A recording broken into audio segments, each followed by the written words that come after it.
Bom, queridos, vamos então ao nosso estudo dessa noite, que é acerca da espiritualidade de Deus. Deus é espírito. Nós vamos procurar estudar aqui e refletir a importância desta afirmação acerca de Deus, daquilo que Deus é, e quanto isso impacta na nossa percepção da realidade de Deus. O nosso Deus é o único Deus.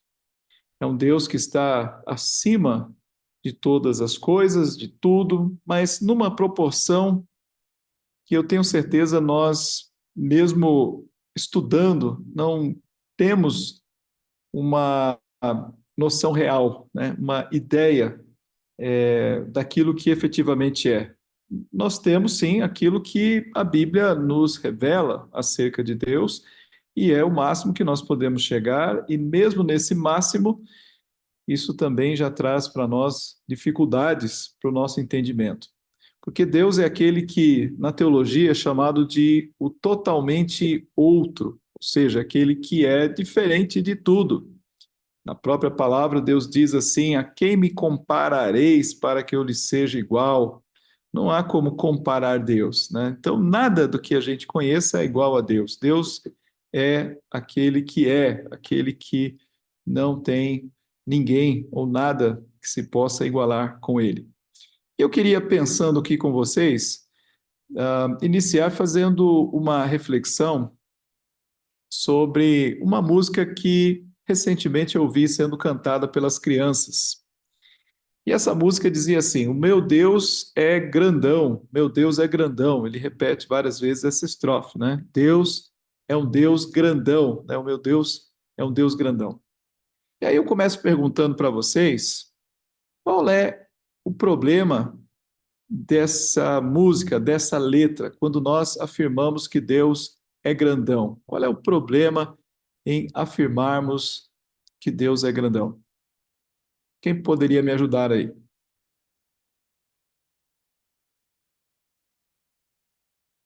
Qual é a dificuldade ou qual é o problema que nós temos quando afirmamos que Deus é grandão? Justamente porque o espírito a gente não dimensiona, né? Perfeito, exatamente. É porque exatamente nós, quando falamos em algo que é grande, nós estamos colocando este algo dentro da categoria ou da qualidade de algo que é material, de algo que ocupa espaço. Algo para ser grande precisa ocupar algum espaço. Então, podemos dizer que o prédio da igreja é grande, né? Mas grande comparado ao quê? A lojinha que está aqui do lado. Mas o nosso prédio vira um nada diante do edifício que está no outro lado da rua, e assim sucessivamente. Nós podemos dizer que, né, há muitas coisas gigantes no nosso planeta, mas o nosso planeta todo é maior do que todas as coisas que ele contém. Mas o nosso planeta fica diminuído e até desaparece quando nós o colocamos perto de outros planetas ou dentro da realidade da Via Láctea, por exemplo, ou das galáxias, ou dos agrupamentos de galáxias, né, como nós sabemos que existem hoje. Então, nós vamos vendo que a dimensão que temos, ela muda de acordo com a proporção, né, e o nosso conhecimento. E todas as coisas criadas por Deus, elas não são nada diante de Deus. Deus é incomparável, né? Quando a gente diz que Deus é grande, é preciso saber qualificar em que grande Deus está, né? Na verdade, Deus é um Deus que não pode, não cabe dentro da realidade criada por Ele. Por isso que Ele está além, né? Ele está acima de todas as coisas que foram criadas. Então, a nossa conversa aqui, ela começa ali no Poço de Sicar, quando Jesus ele se coloca diante de uma mulher samaritana, e nós sabemos que houve ali uma quebra de barreiras culturais, né, a expectativa daquela mulher não seria de conversar com um homem judeu, sendo ela samaritana, judeus e samaritanos não se davam, era uma questão cultural já bem arraigada na cultura deles, e muito menos uma mulher falaria com um rabi, E, no entanto, Jesus se dirige a ela, pede água, né, e depois oferece a água da vida. E naquele diálogo, aquela mulher, então, é, ela revela, né? Jesus mostra para ela que ela já teve 5 maridos e tal, e ela vai, né, mostrando que a vida dela era uma vida complicada. Mas há um momento, então, em que ela, talvez tentando escapar ali das implicações da sua vida de pecado, então ela faz a pergunta: onde é que ela deveria adorar? Né? Onde é que Deus deveria ser adorado? Né? Ela diz assim: Senhor, disse-lhe a mulher, nossos pais adoravam neste monte, vós, entretanto, dizeis que em Jerusalém é o lugar onde se deve adorar. Disse-lhe Jesus: mulher, podes crer-me que a hora vem quando nem neste monte e nem em Jerusalém adorareis o Pai. Vós adorais o que não conheceis, nós adoramos o que conhecemos, porque a salvação vem dos judeus. Mas vem a hora, e já chegou, em que os verdadeiros adoradores adorarão o Pai em espírito e em verdade, porque são esses que o Pai procura para seus adoradores. E aí vem a frase que nós queremos tomar aqui como a frase principal, que diz: Deus é espírito, e importa que os seus adoradores o adorem em espírito e em verdade. Então, a mulher quis, de alguma forma ou de outra, escapar ali, dizendo assim: olha, onde é que é o lugar de adoração? Em que lugar físico nós devemos efetivamente adorar a Deus? Onde é que ele aceita a nossa adoração? Mas aí Jesus responde que, na verdade, os verdadeiros adoradores que o Pai procura, eles não vão buscar, não terão um lugar para adorar, porque Deus, na verdade, deve ser adorado em espírito e em verdade, porque o próprio Deus, ele é espírito. Então, vamos dar uma olhadinha, né? Quais são as implicações disso, dessa frase, né? Deus é espírito e deve ser adorado em espírito e em verdade. Então, a primeira coisa é que isto nos revela a natureza espiritual de Deus. Deus é espírito, e isso descreve, né, de forma concisa, aquilo que Deus é. Deus, na sua natureza, ele não é matéria, mas ele é espírito. Daí a grande dificuldade que as pessoas do mundo que não têm Deus, os ateus, por exemplo, têm com Deus. Porque o ateu, ele sempre vai querer que você prove a existência de Deus. Não, mas prove, eu quero que você prove, mostre um indício de Deus. Eu quero que esse Deus seja detectável, né? Através de um radar, um sonar, através de um exame de laboratório, de uma expressão matemática, alguma coisa tem que mostrar a existência de Deus. Mas Deus frustra a todos eles, porque Deus não pode ser buscado nos termos humanos. Se você quer encontrar a Deus, é preciso que seja nos termos de Deus. E é preciso entender que Deus, então, ele é espírito, né? E o que é ser espírito? É isso que nós vamos ver ao longo desse estudo. E essa característica de Deus, esse atributo, ele é revelado ao longo da palavra de Deus, né? Toda a Bíblia vai mostrando que Deus, ele se manifesta sempre sem uma forma específica, né? Quando ele fala a Moisés, ele fala através de uma sarça ardente, né? E depois de outras maneiras. Por exemplo, quando Deus se manifesta ali no tabernáculo, após a construção do tabernáculo, você vê ali a fumaça, né? A fumaça que enche o tabernáculo, demonstrando a presença de Deus. Mas Deus não assume uma única forma, né? Exatamente para que ele não seja visto como sendo aquilo que ele se mostra. E por que que Deus usou fogo? E por que que Deus usou fumaça? Justamente para que nós, seres humanos, tão pequenos e necessitados da nossa percepção através dos nossos 5 sentidos, pudéssemos realizar, perceber a presença de Deus. Então, aquele povo, né, primeiramente Moisés, ali na sarça ardente, precisava perceber a presença de Deus através de algo que era comum, né, uma sarça pegando fogo. O que não era comum é que a sarça ela não se consumia. Então, ele olhou aquilo e ficou muito curioso e percebeu que estava, de fato, diante de Deus. Então, Deus se revela diversas vezes, mas sem uma forma física. Então, isso nós vemos lá a partir do Antigo Testamento, né, como Deus fala ao seu povo. Mesmo lá no Jardim do Éden, nós temos Deus conversando com Adão e Eva e você não vê nenhuma presença física ou nada propriamente que fosse ser porta-voz de Deus, né? A gente vê a serpente como porta-voz ali do diabo, né? O diabo usando a serpente, mas você não vê Deus se revelando em nenhum momento em forma física. Êxodo 3:2, né, o texto fala daquele momento que eu citei: apareceu-lhe o anjo do Senhor numa chama de fogo, no meio de uma sarça. Moisés olhou e eis que a sarça ardia no fogo e a sarça não se consumia. Depois, no capítulo 19, diz o texto: todo o Monte Sinai fumegava.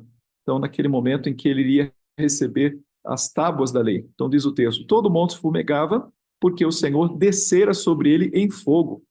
A sua fumaça subiu como fumaça de uma fornalha, e todo o monte tremia grandemente. Então, todos sabiam que Deus estava ali presente, que Deus estava falando a Moisés. Tanto é que isso gerou um temor muito grande no povo. Mas ninguém poderia descrever Deus como sendo isto ou como sendo aquilo. Simplesmente Deus é Deus e não se compara a nada daquilo que é ou foi criado por ele. Deuteronômio capítulo 4, versículo 11 diz: então chegastes e vos pusestes ao pé do monte. Aqui é Moisés contando a história do Monte Sinai. E o monte ardia em fogo até o meio dos céus, e havia trevas e nuvens e escuridão. Então o Senhor vos falou do meio do fogo. A voz das palavras ouvistes. Olha só. Porém, além da voz, não vistes aparência nenhuma. Isso era muito importante. Vocês não viram nenhuma aparência. E por que isso era importante? Para que eles não fizessem nenhuma imagem que representasse Deus. Olha só, vocês não viram nada. Então vos anunciou ele a sua aliança, que vos prescreveu os 10 mandamentos e os escreveu em 2 tábuas, né? Continuação do texto. Então a mesma coisa acontece lá no tabernáculo, a manifestação da chamada Shekinah, a glória do Senhor, que encheu o tabernáculo. Mas como é que a gente percebe a glória do Senhor em algum lugar? É através da manifestação física desta glória, uma maneira que nós possamos percebê-la, né? Algo que é espiritual, nós pudéssemos perceber e, para tanto, precisa ser físico. E esta glória do Senhor se encheu o tabernáculo numa forma também de fumaça, né? Uma nuvem.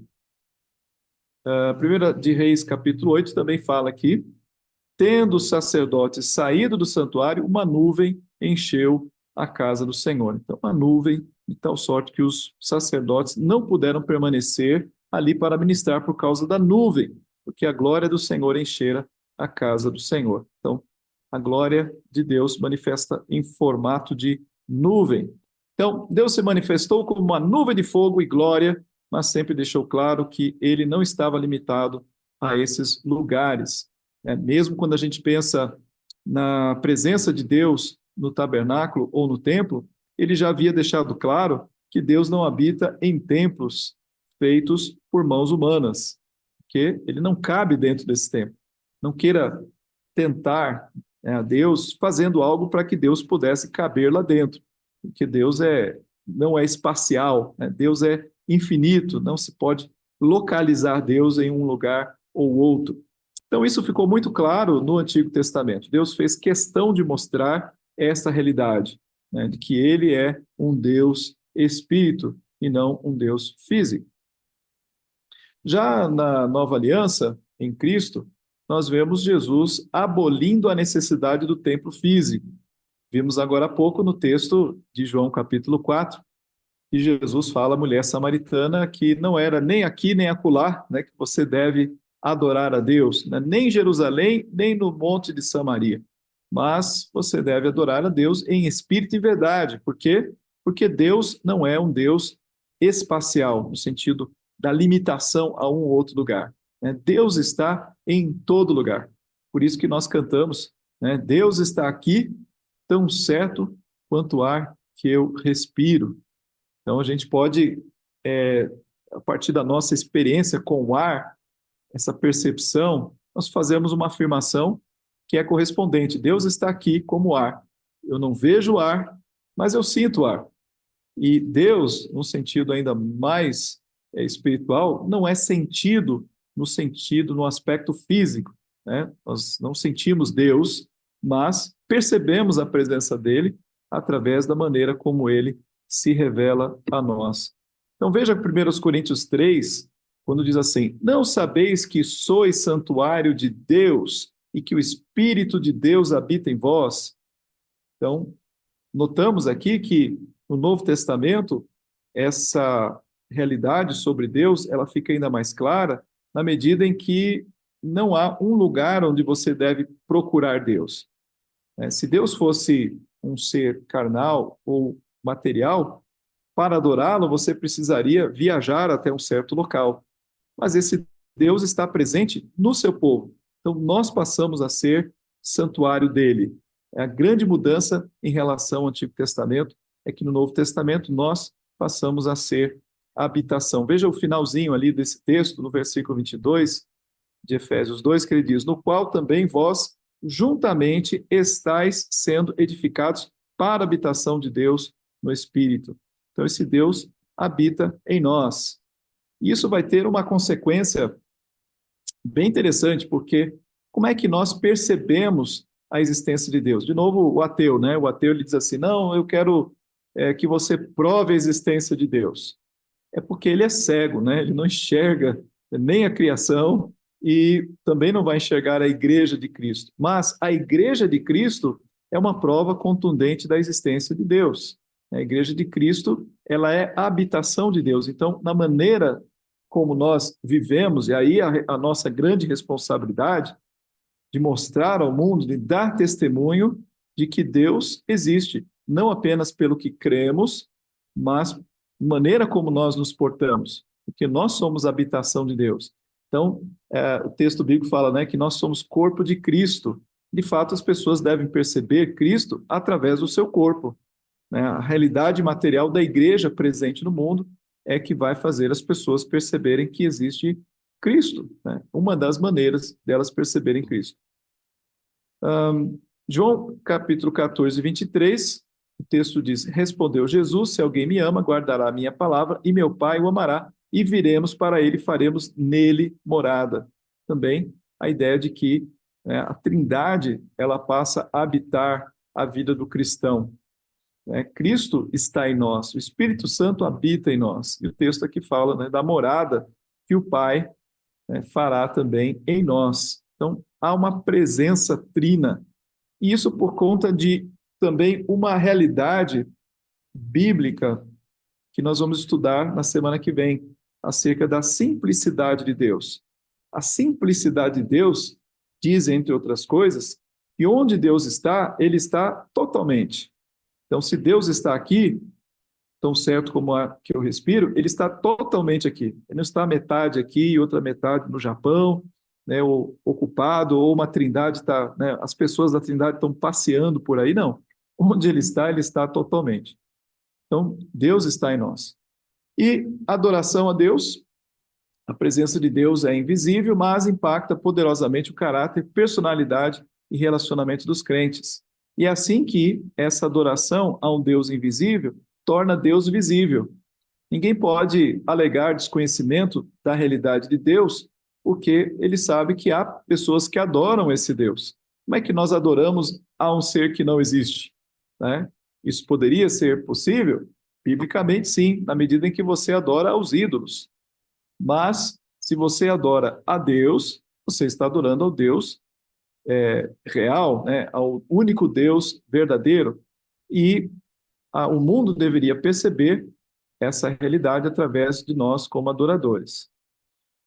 Bom, Deus é Espírito remete à ideia da incorporeidade de Deus. O nosso Deus é incorpóreo, é um Deus não encarnado, quando a gente fala acerca da realidade de Deus, com exceção ao Filho hoje. Mas Deus não é uma substância material, ele é incorpóreo, sem carne e ossos.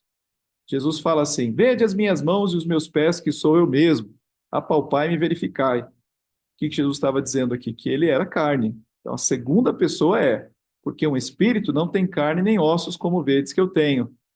Então, esse mesmo texto serve para testificar que Jesus era carne, perfeitamente como nós somos, e ao mesmo tempo para mostrar que Deus, o Pai, né, e o Espírito Santo não têm ossos nem carne por ser espírito. Nas palavras da Confissão de Westminster, Deus é um espírito puríssimo, ou um espírito supremamente espiritual. Como tal, ele é um espírito como nenhum outro. Por que é dito isso? Para não fazer confusão conosco, porque anjos, demônios e seres humanos também são espírito, né? Nós também temos um espírito. Temos carne, mas também temos um espírito. Mas Deus é totalmente diferente em sendo espírito, né? Porque ele é um espírito puríssimo, um espírito supremamente espiritual. Veja que as Sagradas Escrituras, elas são enfáticas de que carne é antítese do Senhor. Veja aqui, segundo livro das Crônicas, no capítulo 32, diz lá, como com ele está o braço de carne, mas conosco o Senhor. Vê a diferença? A antítese aqui, com ele, né, está o braço de carne, ou seja, a força humana, aquilo que o ser humano pode produzir. Mas conosco o Senhor. Então, o Senhor não é braço de carne, para nos ajudar e para guerrear nossas guerras. Então, o povo cobrou ânimo com as palavras de Ezequias, rei de Judá. Jeremias 17:5, assim diz o Senhor: maldito o homem que confia no homem, faz da carne mortal o seu braço e aparta o seu coração do Senhor. Então, veja a ligação da confiança naquele que é mortal, né, e o braço carnal. É totalmente diferente de confiar no Senhor, aquele que não é limitado pela realidade física. A nossa realidade física, ela nos limita. Tanto é que vemos, né, que Jesus, enquanto realidade física, enquanto ele foi encarnado e se tornou como um de nós, ele se limitou fisicamente a estar nos lugares onde ele estava. É claro que Cristo, sendo Deus, continuou reinando sobre a terra. Ele não havia nada que não estivesse debaixo do seu controle, mas, como ser humano, ele se limita, né, aos lugares onde ele estava. Um lugar de cada vez. Bom, visto que Deus é espírito, ele exige adoração que transcende as coisas físicas, mas envolve nossos espíritos com o Espírito de Cristo, para realizar uma forma mais espiritual de adoração na simplicidade da nova aliança. Isso é importante, né? Sendo Deus Espírito, ele exige adoração que transcende as coisas físicas. As coisas físicas, elas deixam de ser importantes no sentido da nossa adoração a Deus. Veja que elas eram importantes no Antigo Testamento, porque as coisas físicas que faziam parte ali do tabernáculo, do templo, elas serviam como uma espécie de introdução, uma espécie de ilustração, uma espécie de livro ilustrado que nos ensinava acerca de realidades espirituais do céu, acerca do próprio Senhor Jesus Cristo. Mas quando Cristo veio e cumpriu, assumiu, né, o lugar de tudo aquilo, ele cumpriu, na verdade, toda a lei. Então, aquelas coisas que eram sombra deixaram de ser necessárias.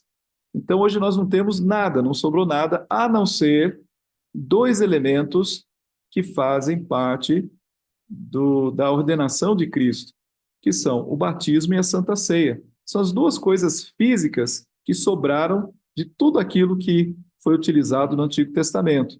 Então, nós ainda temos o momento em que usamos água, que traz ali o sentido da purificação, e usamos também o pão e o vinho no sentido da carne e no sentido do sangue de Cristo. Então, veja como isso simplificou, né? Então, houve uma simplificação absoluta na nova aliança, na forma como nós adoramos a Deus. E isso tem a ver com o fato de que Deus, ele é espírito, né? O nosso Deus é um Deus espírito. Ainda voltando um pouquinho, quando a gente pensa lá no Antigo Testamento, note também que mesmo com todo o tabernáculo e o templo cheio dos seus utensílios, né? Alguns utensílios, na verdade, não eram tantos assim, mas cada utensílio indicando, ensinando algo acerca de Deus, você não vê nenhuma imagem de Deus, não há nenhuma estátua, não existe ali nenhuma figura que retratasse a Deus propriamente. Então, as imagens são totalmente proibidas em relação a Deus. Isso tem uma razão de ser. Qualquer identificação de uma imagem da criatura com a divindade é uma grave ofensa contra a glória de Deus, que provoca sua ira zelosa. Deuteronômio 5, de 8 a 11, é o texto que lembra novamente os 10 mandamentos. E ali você tem: não farás para ti imagem de escultura, nem semelhança alguma do que há em cima no céu, nem embaixo na terra, nem nas águas debaixo da terra. Ou seja, não farás imagens de escultura. Jeremias diz também: todo homem se tornou estúpido e não tem saber. Todo ourives é envergonhado pela imagem que ele mesmo esculpiu, pois as suas imagens são mentira e nelas não há fôlego.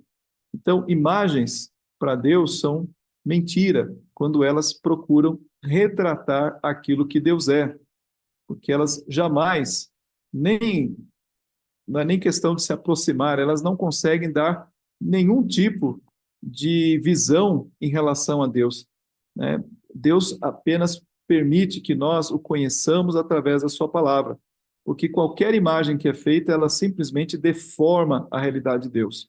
Logo, ela se torna um ídolo. Por quê? Porque uma realidade material perceptível, né, aos nossos sentidos, ela contraria a realidade de que Deus é espírito. Há um aspecto também aqui que eu posso salientar em relação a esta simplicidade, o quanto isso também diz respeito ao nosso culto, ao culto reformado propriamente.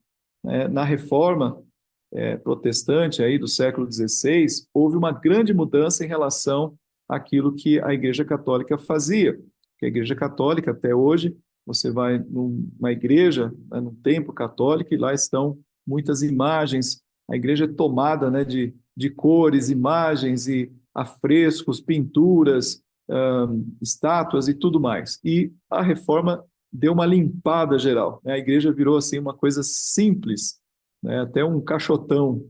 É um lugar de adoração dos crentes, deve ser um lugar que seja marcado por essa simplicidade. Mas apesar de Deus não ter forma, ser incorpóreo, Deus espírito, a Bíblia usa linguagem antropomórfica, que é uma linguagem que é usada para descrever Deus em termos humanos, dizendo que Deus, como se tivesse mãos, braços, olhos. Veja, por exemplo, Jeremias 23, que fala: ocultar-se-ia alguém em esconderijos, de modo que eu não o veja, diz o Senhor. Porventura não encho eu os céus e a terra? Então você tem aqui duas realidades que são apenas metáforas, são figuras de linguagem em relação a Deus. Primeiro, o texto diz, né, para que eu não veja. Ver, né, está associado à ideia de ter olhos, e Deus não vê, né, ele simplesmente sabe todas as coisas. E outra é, não encho eu os céus e a terra, né, o encher também a nós dá uma ideia de espaço, dá uma ideia de matéria, né, como ar, por exemplo, alguma coisa que enche, mas Deus não tem matéria. Então, são expressões que servem para nos ajudar a entender realidades que, na verdade, são incompreensíveis, porque o nosso Deus, sendo espírito, ele não é compreensível a nós. É o que na teologia se chama de linguagem de acomodação. É quando um pai tenta explicar para um filho de 5 anos de idade uma realidade do mundo dos adultos. Vamos tentar, por exemplo, explicar economia, o que é inflação para uma criança. Então, você traduz isso em uma linguagem bem simplificada. E o que Deus faz na sua palavra é, de fato, usar uma linguagem simplificada conosco. Por isso que, em muitos momentos, Deus assume essa forma no texto como se fosse não só um ser humano, mas também um animal, né? Falamos aí do leão da tribo de Judá, e o nosso entendimento ele vai partir, né, para a associação. Que tipo de animal é um leão, né?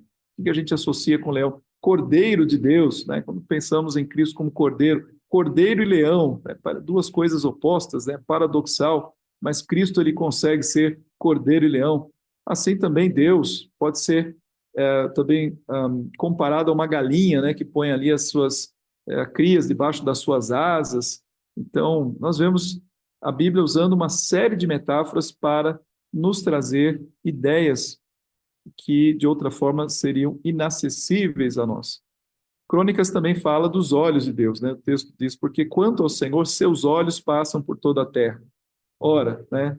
Deus não precisa de olhos para saber o que acontece sobre a terra, mas a linguagem deixa claro o que acontece. Deus tem conhecimento. Veja Provérbios 15:3. Os olhos do Senhor estão em todo lugar, contemplando os maus e os bons. Ninguém escapa ao conhecimento de Deus. Ele está em toda parte.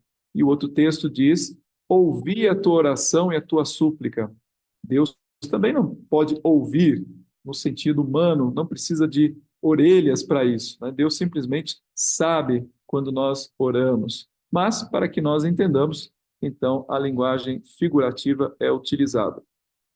Quando interpretamos, então, as Sagradas Escrituras, devemos reconhecer que a linguagem antropomórfica comunica uma verdade importante sobre Deus, mas não devemos atribuir a Deus tudo o que o antropomorfismo implica, né? Ou seja, não vamos diminuir Deus àquela figura, ela serve apenas para nos dar uma ideia, mas não para tornar Deus aquilo, para não desonrarmos a Deus com as limitações da criatura. Antes devemos interpretar os antropomorfismos à luz dos atributos revelados de Deus. Agora, uma outra realidade interessante na Bíblia, bem interessante, aliás, são as chamadas teofanias, quando Deus aparece ao homem no Antigo Testamento com alguma forma, uma forma visível. Nós temos, por exemplo, o trio, né, que aparece para Abraão. Temos também que faz lá a visita a Abraão e anuncia que Sara teria um filho, né? Na sequência, você vê a conversa de Abraão com Deus em relação à destruição de Sodoma. Então, é algo bem interessante ali o que está acontecendo, e aquilo é uma teofania. O Antigo Testamento muitas vezes usa a expressão o anjo do Senhor. Então, esse anjo do Senhor, ele corresponde à presença de Deus ali, que para se comunicar com o homem, usou uma forma humana. E mesmo os anjos podem utilizar formas perceptíveis, embora os anjos, não tenham corpos físicos. Vamos dar uma olhada aqui. O Salmo 104 diz: faze a teus anjos ventos e a teus ministros labaredas de fogo. Os ministros aqui são a mesma coisa dos anjos no texto. E você vê aqui formas totalmente diferentes, né? Ventos ou labaredas de fogo. Hebreus 1:7 diz: ainda quanto aos anjos diz: aquele que a seus anjos faz ventos e a seus ministros labaredas de fogo. É Hebreus usando aí o texto do Salmo. Deuteronômio capítulo 4, olha que interessante, né? O texto diz: então chegastes e vos pusestes ao pé do monte, e o monte ardia em fogo até o meio dos céus, e havia trevas, nuvens e escuridão. Então o Senhor vos falou do meio do fogo. A voz das palavras ouvistes, porém além da voz não vistes aparência nenhuma. Então aqui o ponto é você ouvir uma voz audível, embora Deus não tenha boca, né? Deus não tem boca para falar, mas eles ouviram não só uma voz audível, quanto na própria língua, de forma compreensiva. Isso mostra a presença especial de Deus. Há um outro texto aqui interessante lembrar, que é Daniel 3:25, quando os três amigos de Daniel estão dentro da fornalha de fogo e foram jogados lá como condenação, mas de repente o texto diz: tornou ele e disse eu, porém, vejo 4 homens soltos. Opa, como assim? Jogamos 3, tem um quarto homem ali, o que está acontecendo? Que andam passeando dentro do fogo, sem nenhum dano, e o aspecto do quarto é semelhante a um filho dos deuses. Então, essa expressão, que o quarto tinha esse aspecto semelhante a um filho dos deuses, nos leva a acreditar que tenha sido Jesus Cristo ali numa teofania dentro daquela fornalha, mostrando a sua presença junto aos seus servos. Poderia ser um anjo? Poderia, mas o texto, ao usar esta expressão semelhante a um filho dos deuses, dá uma conotação muito especial àquele ser, né, colocando dentro de uma qualidade que nós entendemos ser o próprio Cristo. Bem, quanto a isto, então, dentro daquilo que nós vimos, há uma clara distinção da visão dos mórmons, por exemplo. Os mórmons, não sei se vocês sabem, eles creem numa trindade que é feita de três pessoas totalmente distintas, pessoas físicas. Inclusive, na visão dos mórmons, Jesus Cristo é filho de Deus Pai. Mas como é que Jesus Cristo tornou-se filho do Deus Pai? O Deus Pai, em algum momento, né, na história ali hebraica, desceu ao mundo e ele teve uma relação física com Maria. E daí vem, né, a vinda do Senhor Jesus Cristo. Daí vem o nascimento de Cristo, como fruto dessa relação do Pai físico com Maria. Então veja que nível de absurdo, né, que eles acreditam. E se você for, né, estudar ali a Bíblia dos Mormons, tem até as figuras, tem as figurinhas retratando Deus o Pai do lado de Deus o Filho. Então uma coisa assustadora. E também o teísmo aberto, tem um autor chamado Pinnock, não sei se é Charles ou Chuck Pinnock, eu agora esqueci o primeiro nome dele, mas ele defendia também que Deus poderia ter um corpo físico. Isso são ideias que já tinham sido levantadas nos primeiros séculos também. Então, eles estão simplesmente retomando ideias que já foram ventiladas há muito tempo atrás e condenadas em toda a história da igreja. Então, para refutar isso, né, basta que nós mostremos que a Bíblia ensina claramente que Deus é um ser espiritual e ele não tem forma física. Bom, consequência dessa espiritualidade de Deus é que ele é um Deus invisível, né? A invisibilidade de Deus. Novamente, podemos provocar os ateus, né? Os ateus querem ver Deus. Prova Deus. Se eu não ver a Deus, eu não creio nele. Pois é, não vai crer, porque Deus é invisível. A natureza de Deus é invisível. Deus é espírito e por isso não pode ser visto com os olhos humanos. Daí a adoração deve ser em espírito e em verdade e não centrada em objetos visíveis. Esse é um ponto importante, né? A invisibilidade de Deus faz com que nós adoremos a Deus não através de objetos, né, ou centrado em objetos visíveis, mas em espírito e em verdade. Deus está em todo lugar. A gente vai ver isso mais à frente, como consequência de Deus ser espírito, é que ele está em todo lugar. E isso vai também se relacionar diretamente com a maneira como nós adoramos a Deus. Há uma impossibilidade de ver Deus diretamente também, né? Na Bíblia, nós vemos o texto de Êxodo, capítulo 33, quando Deus ele diz, né, que Moisés poderá ter ali um encontro com ele, mas o texto fala, não me poderás ver a face, né? O texto aqui parece truncado, mas ele quer dizer isso, não poderás ver a face, porquanto homem nenhum verá a minha face e viverá. Então o texto diz que Deus passa como que de costas, de novo fazendo aí um antropomorfismo de Deus, para que Moisés não pudesse vê-lo diretamente. Mas Moisés teve uma percepção grande da presença de Deus. Tanto é que quando ele desce do Monte Sinai, o seu rosto está brilhando e as pessoas temem, né, a presença de Moisés por causa da presença de Deus e o contato íntimo que ele teve com Deus naqueles dias. 1 Timóteo 6,16, olha o que diz o texto. O único que possui imortalidade, que habita em luz inacessível, a quem homem algum jamais viu, nem é capaz de ver, a ele honra, poder eterno. Amém. Então, nenhum homem jamais viu e nem é capaz de ver. Deus tem uma qualidade espiritual e, junto com isso, a sua santidade e a sua glória, que faz com que ele não seja visto e não possa ser visto. Porque se alguém visse a glória de Deus diretamente, seria aniquilado. Nós vemos, por exemplo, Isaías, com a visão, né, do trono de Deus, ele já ficou tomado de pavor, porque ele teve a percepção do pecado dele e da santidade de Deus. E aquilo já o assustou. Veja, a Bíblia diz que os céus proclamam a glória de Deus, e o firmamento anuncia as obras das suas mãos. Se os céus já são uma manifestação da glória de Deus, e a gente tem dificuldade de olhar para o sol é só uma estrelinha aí, de quinta grandeza, né? E já temos uma dificuldade para contemplar uma pequena estrela que Deus fez, quanto mais diante de Deus. Acho que essas proporções são importantes, né? Só de sentir o calor do sol, assim, num dia escaldante, a gente já quer se esconder do sol. Imagine se colocar diante dele. Apocalipse 1:17 diz: Quando vi, caí a seus pés como morto, porém ele pôs sobre mim a mão direita, dizendo: Não temas, eu sou o primeiro e o último.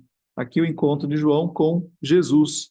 Quando ele viu, caiu aos pés como morto, dada essa percepção, né, da santidade e da glória do Senhor Jesus Cristo. Então, a revelação de Deus é uma revelação mediada, ela não é uma revelação imediata, ela é mediada, é diferente, ela precisa ter um meio para que chegue a nós, né? E é através de Cristo, e não uma visão física direta do ser divino. Então, Cristo assumiu a nossa forma para que nós pudéssemos vê-lo, sendo ele o próprio Deus. Daí a gente vê o grande milagre que é Cristo, por conta da sua glória.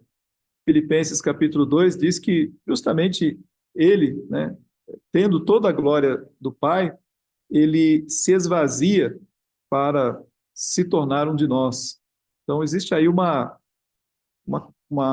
situação única em Cristo para que ele pudesse habitar conosco, pudéssemos vê-lo e não sermos exterminados. Eu digo que a encarnação de Cristo é um grande milagre, não só pela ideia de Deus, Criador, infinito, né, que ultrapassa todo o universo, se tornar carne, pequeno, frágil, mas também é um milagre dele não vir como uma bomba para nos explodir, dada a sua condição de santidade. Mas ele vem para nos salvar, vem para agir com misericórdia para com a nossa vida. Então veja, toda a revelação da glória de Deus vem a nós através de meios criados, não por uma apreensão direta do ser de Deus. Não é interessante isso? Toda a revelação da glória de Deus vem através dos meios criados. Ou seja, nós conhecemos a glória de Deus através das coisas que são perceptíveis.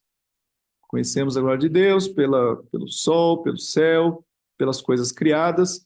Percebemos a glória de Deus pela igreja, pela palavra, pelo ensino acerca da salvação, por meio de Cristo, por meio da obra de Cristo. Mas tudo é mediado, né? Nada é direto. Mas Deus revela a sua glória a nós. Não é interessante notarmos isso? Né? Esse Deus que é Espírito, ele se revela, mas nós não teríamos condições de ter uma revelação direta. Então, ele vai se revelando de formas indiretas ou mediadas para que nós tenhamos relances da sua glória, né? Relances da sua realidade, da sua presença. Então, se de um lado isso é assustador, que significa que uma proximidade a mais de Deus indevida seria fulminante, por outro lado, é maravilhoso perceber que esse Deus, ele se vem, né? Ele se doa, se dá, ele se aproxima de nós, né? E ele quer que nós nos aproximemos dele. Poderia ser assustador, mas não é, porque ele se tornou o nosso Pai. Então, Deus é essencialmente invisível, mas capaz de se fazer conhecido, e nós dependemos das suas autorrevelações voluntárias. Então, esse é o ponto sempre que a gente deve dizer para um ateu. Você não vai conhecer a Deus nos seus termos. Ah, não, eu quero conhecer a Deus com um binóculo, né, com uma luneta, com sei lá o quê. Não, é Deus se revelando a você. E mais, ele se revela a quem ele quer se revelar. Ele não se revela a qualquer pessoa, né? Como assim? Mas e a natureza? Não é suficiente para sabermos de Deus? É, mas a mente humana precisa da ação do Espírito Santo para reconhecer na natureza a presença de Deus. E mais, melhor, ir até a sua palavra e reconhecer nela, na revelação especial, aquilo que Deus nos revelou sobre si mesmo e sobre a nossa necessidade de salvação. Mas sigamos, revelação de Deus através de Cristo e dos crentes. Então, esse Deus que se revela, ele se revelou através de Cristo. Cristo é a manifestação perfeita de Deus. Veja, Hebreus 1:3 diz lá, ele que é o resplendor da glória e a expressão exata do seu ser, sustentando todas as coisas pela palavra do seu poder, depois de ter feito a purificação dos pecados, assentou-se à direita da majestade nas alturas. Então, Cristo é esta revelação e essa expressão exata do ser de Deus de forma física, perceptível. Quem viveu na época, nos dias de Cristo, o viu com seus olhos. E a gente vê ali desde Simão, no primeiro dia em que Jesus foi levado para o templo, né, a expressão dele ali de alegria também. Havia ali uma outra irmã, Ana, né, que viu a Cristo com seus olhos e viu como um bebê, e ali estava o resplendor da glória de Deus. E eles certamente ficaram emocionados ao colocar os olhos naquela realidade. E é interessante a gente parar para pensar que Deus não fez esta realidade acontecer nos nossos dias em que temos fotografia, né, temos filmagem e poderíamos guardar Jesus de alguma forma através dessas fotos, dessas imagens. Poderíamos ter assim quadros de Jesus na igreja. Olha, Jesus e nós estaríamos aqui. Por quê? Porque a partir daí, efetivamente, nós passaríamos a idolatrar a imagem de Cristo. Né? Teríamos estátuas, teríamos pôsteres, teríamos quadros, tudo de Jesus, e nós adoraríamos os quadros de Jesus e perderíamos a visão real de Cristo. Isso é tão sério quanto né, nos nossos dias queremos reproduzir Cristo. Mas Cristo não pode reproduzir, ele não era um ser humano? Não pode, porque da mesma forma que nenhuma das pessoas da Trindade deve ser reproduzida, também não devemos reproduzir Cristo. Esse é um problema, por exemplo, quando a gente fala acerca do The Chosen e outros seriados assim, porque é uma reprodução de Cristo. E na medida em que tenta reproduzir aquilo que Cristo vai falhar tremendamente, porque pode até ressaltar, e normalmente serve para ressaltar o lado humano, mas perde-se o divino. Então fica uma figura tosca, pequena, né, mal representada, interpretada, não é o Jesus fiel àquele Jesus que efetivamente o né? Então, Jesus, ele é a manifestação visível do Deus invisível. João 1,14 diz que o Verbo se fez carne e habitou entre nós, e vimos a sua glória, glória como do unigênito do Pai. Então, veja, vimos a sua glória, mas de uma forma que não nos destruísse. É a glória de Deus revelada no Filho, mas de uma maneira simpática, vamos dizer assim, porque não nos destruiu. O texto de Colossenses 1,15 diz, este é a imagem do Deus invisível, o primogênito de toda a criação. Então, a visão beatífica e a natureza de Deus no reino, que é a visão de Deus no reino, será um conhecimento glorioso, mediado por Cristo e os elementos glorificados. Quando nós pensamos no que será o céu, né? Bem-aventurados os limpos de coração, porque verão a Deus. Então veja que o texto fala que veremos a Deus. Mas como veremos a Deus? Com base em tudo que nós já vimos aqui, não será uma visão direta da glória de Deus, mas será uma visão mediada. Será o ver a Cristo. Veremos a Cristo face a face. Hebreus 12 diz, segui a paz com todos e a santificação, sem a qual ninguém verá o Senhor. Então, qual é a implicação? A implicação é que isso destaca sua glória, né, e mistério. 1 Timóteo 1,17, o texto fala assim, ao Rei eterno, imortal, invisível, né, Deus único, honra e glória pelos séculos dos séculos. Jó 9,11 diz, eis que ele passa por mim e não o vejo, segue perante mim e não o percebo. Isso tem também, a espiritualidade de Deus tem uma outra implicação, que é de reconhecermos a personalidade inteligente de Deus. Porque você poderia dizer, tá, é espírito, então é igual uma força, como a gente pode dizer assim, é o ar, como é a energia, né, a eletricidade é uma força. Veja que os testemunhos de Jeová gostam de dizer que o Espírito Santo é o poder ativo de Deus, como se fosse uma eletricidade. Mas a Bíblia mostra que Deus não é uma eletricidade, nem é uma força impessoal, mas ele é espírito pessoal. E isso tem a ver com o próprio sentido da palavra espírito. Veja, essa palavra, ela é traduzida geralmente referindo-se à vida interior de pensamento e emoção de uma pessoa. Nós temos um espírito que nos diferencia dos animais, né? Nós temos uma qualidade interna, uma potencialidade, né? Uma forma de nós lidarmos com a realidade, o que nos torna humanos. Isso é porque nós temos um espírito. Então, na Bíblia, espírito é sinônimo de alma, de coração e de mente. Veja o que diz Maria: a minha alma engrandece ao Senhor e o meu espírito se alegrou em Deus, meu Salvador. Então, ela fala que a alma engrandece, o espírito se alegra. São características de alguém que tem que é pessoa, né? Que tem essa personalidade. Então, é assim que nós vemos o uso de Deus como espírito na Bíblia. Ele é um ser pessoal, um ser que tem conhecimento, vontade, afeição. A gente viu no texto lá do poço de Sicar com a samaritana que Deus é um Deus que busca, né, adoradores. Ele é espírito e ele busca adoradores que o adorem de uma determinada forma. Então, é um Deus que tem vontade, é um Deus que age, é um Deus que tem ação. Deus não é uma energia ou força impessoal, mas é um Deus pessoal. E é um Deus que responde e inteligente.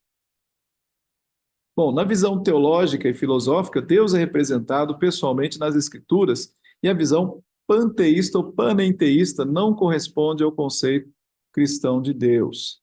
O que seria uma visão panenteísta?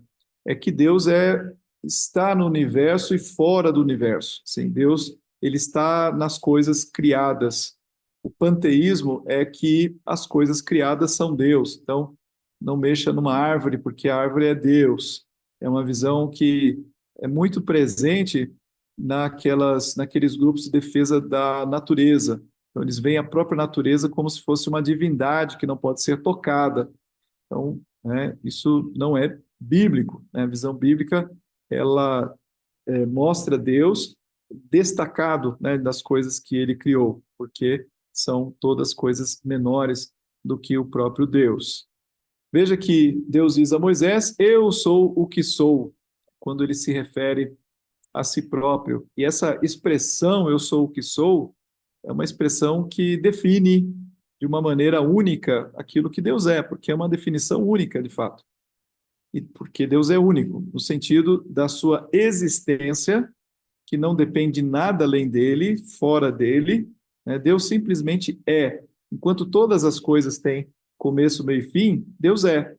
Enquanto todas as coisas dependem de elementos externos para poder viver, Deus simplesmente é, né? Deus não é um ser de carne ou um ser material que depende de aspectos externos para se manter, crescer, né, ou ser aquilo que ele é. Ele simplesmente é. Isaías 41:4 diz o texto, né? Quem fez e executou tudo isso? Aquele que desde o princípio tem chamado as gerações à existência.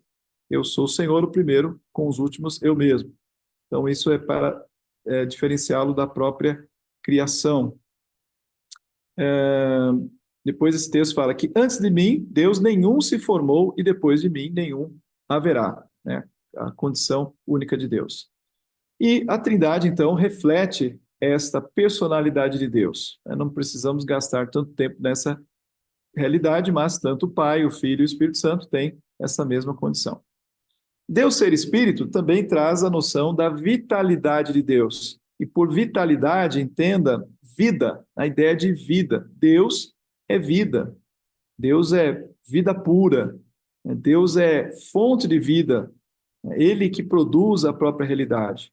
Então, a palavra traduzida como pneuma, espírito, também pode ser traduzida como vento.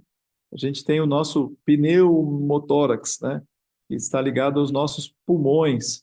Isso porque no grego a palavra pneuma está ligada à ideia do vento. e que comunica movimento, respiração, que indica a vida, né? Se há respiração é porque há vida, se há vento é porque, né, existe aí vida no sentido da natureza. E Deus é o Deus que é vida na sua essência. É diferente de nós, né? Nós temos vida, mas nós precisamos entrar dentro de um processo biológico natural para virmos a ser. E temos os nossos dias contados para deixarmos de ser. O nosso espírito continuará sendo, e a nossa carne vai ser enterrada, para que na ressurreição voltem a integrar-se como um ser só. Mas Deus, ele é espírito, e como espírito, ele é um espírito eterno. Então, isso indica a vida. João 3,8 diz, né? O vento sopra onde quer, ouves a sua voz, mas não sabes de onde vem nem para onde vai. Assim é todo que é nascido do Espírito. Então, esse texto fala sobre a terceira pessoa da Trindade, como aquele que ninguém controla, ninguém pode definir o que vai fazer, deixar de fazer. Ele tem vida própria. Essa é a ideia, né? O Espírito tem vida e vontade própria. João 6,33 diz: o Espírito é o que vivifica. Ele, tendo vida própria, ele dá vida, né? Ele tem poder de dar vida. Veja o final do texto. As palavras que eu vos tenho dito são Espírito e são vida. Porque a palavra que ele, né, que sai da boca de Cristo, ela se torna vida pelo poder do Espírito Santo. Então, isto é vida. Por quê? Porque vem da fonte de vida. Porque assim como o Pai tem vida em si mesmo, também concedeu ao Filho ter vida em si mesmo. Então, eles têm vida em si. E eles têm poder de dar vida. Somente quem tem é que pode dar, né? Você não pode dar aquilo que você não tem. Nós não temos vida própria para dar vida aos outros. Nós temos uma vida dependente, né, em todos os sentidos. Mas Deus não. Ele próprio tem vida. Então, ele dá vida. E ele dá a quem ele quer, tanto no sentido biológico quanto no sentido espiritual. Pertence a ele. Então, ele faz o que ele quer com a realidade, né, com esse poder que ele tem de dar vida. E daí também entenda a consequência do pecado, né? A Bíblia diz que o salário do pecado é a morte. Por quê? Porque é o desligar-se da fonte de vida. Quando você resolve que você não quer a vida que é de Deus, que vem dele, então logo você irá sofrer a consequência que é a morte. Então, Deus como vida e movimento é uma realidade vista na palavra, e essa vitalidade divina é contrastada com a fragilidade das criaturas. É aí que quanto mais a gente olha para Deus, mais nós percebemos a nossa limitação, a nossa pequenez, a nossa fragilidade, né? Quem somos nós diante de Deus? Deus, ele é vida e movimento. A nossa carne faz com que nós nos cansemos, né? Chega uma determinada hora, a gente está cansado, está com fome, tem horas que a gente não consegue mais nem pensar em mais nada, porque chegamos aí à exaustão. Mas Deus não, porque ele não está preso, né, a uma condição de carne. Então, há um grande contraste entre Deus e o homem. Deus como fonte de vida, acho que já falamos um pouco sobre isso. Veja o texto, né? A minha alma tem sede do Deus vivo. É importante, né, salientar isso. O Deus que é vivo. Isaías 38, 31, 3 fala: quando o Senhor estender a mão, cairão por terra, tanto o ocidental. Aqui, a realidade é do versículo 3 no início. Ó. Pois os egípcios são homens e não deuses, os seus cavalos, carne e não espírito. Então, ele está salientando a fragilidade de ser carne. Não é espírito, é carne, portanto, né, vai se acabar. E ele nos dará a vida eterna. Ele é a fonte da vida eterna. Mateus 16 diz: tu és o Cristo, filho do Deus vivo, que é Pedro, né, reconhecendo aquilo que Jesus é. Mas ele que é Deus e que dá a vida, ele pode nos dar a vida eterna, né? E aí, essa condição da vida eterna é a condição de nós podermos nos manter vivos por tempo indeterminado, infinito, né? Quem é que faz isso de novo? Não, isso não virá de nós. Deus não vai fazer com que nós sejamos deuses. Ele vai continuar, nós continuaremos dependentes de Deus, mas Deus nos dará a vida eterna. Então, meus irmãos, as implicações práticas aqui, finalizando.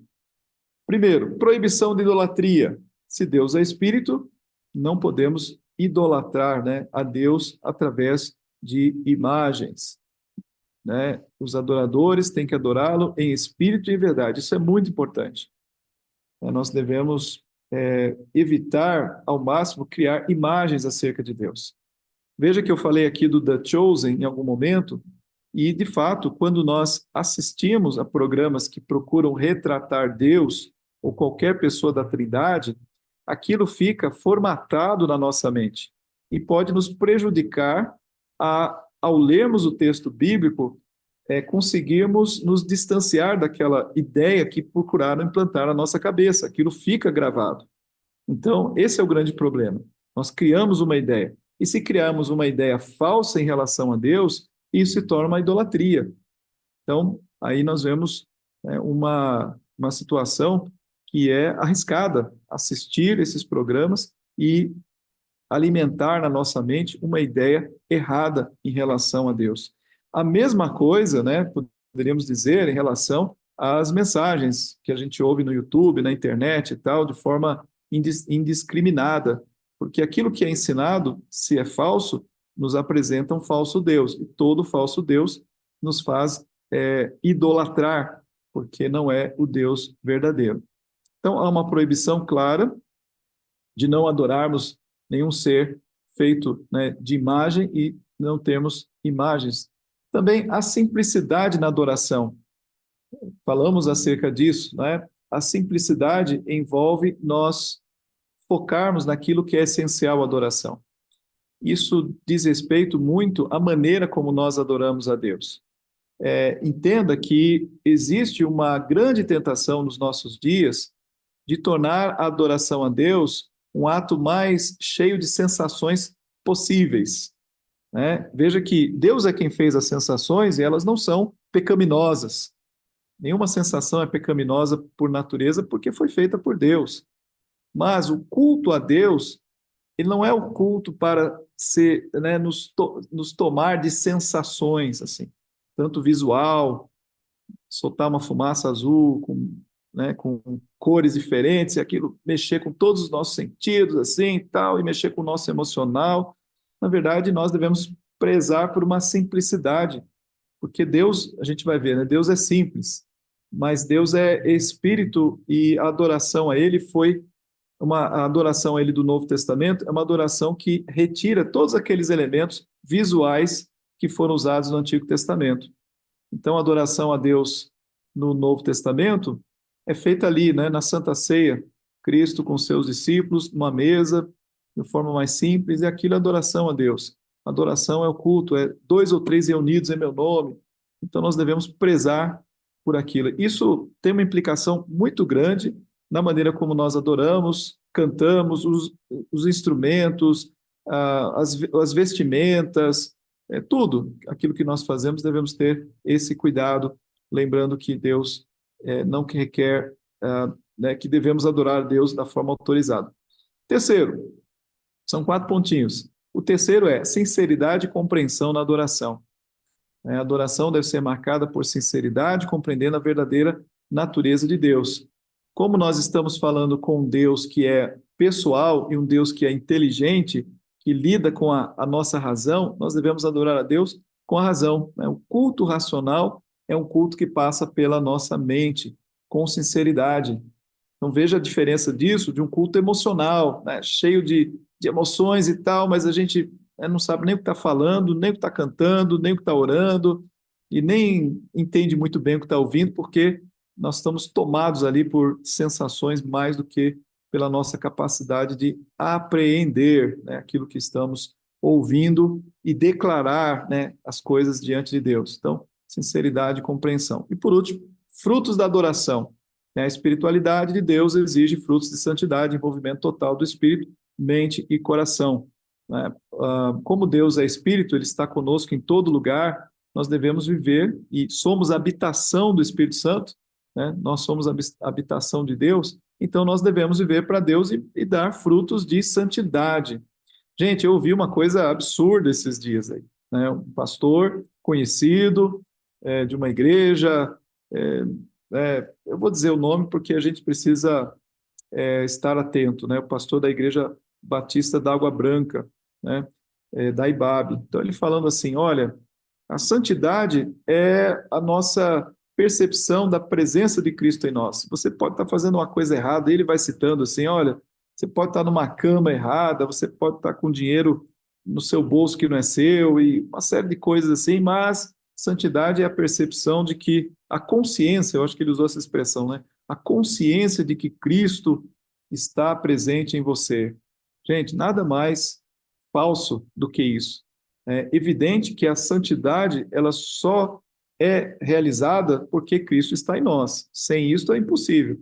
Mas a santidade, ela é um processo no qual Deus requer de nós a obediência, a pureza. Deus requer de nós a busca de uma vida piedosa na presença dele, e tudo aquilo que envolve uma vida diante de Deus, né? Uma vida correta. Então, há um esforço. A santidade, ela envolve, ela exige de nós uma ação e esforço. Então, não é algo assim, só, Cristo está em mim, então já estou, né, santo no aspecto da minha pureza, o que eu fizer não importa, porque Cristo está em mim. Então, isso é uma falácia muito grande. Bom, conclusão. A espiritualidade de Deus, conforme revelada por Jesus, transforma a compreensão da adoração e da presença divina. Deus é espírito e sua adoração transcende o físico, conectando os crentes diretamente com a essência espiritual de Deus. Então, espero, queridos, que esse estudo acerca da espiritualidade de Deus possa ter nos ajudado, e ele vai servir também para que nós possamos, na semana que vem, acrescentar um outro elemento, um outro atributo, que é a simplicidade de Deus. A gente vai ver como as coisas elas vão se conectando, ok? Então, fico feliz por cada irmão que pôde participar aqui conosco. A gente vai encerrar.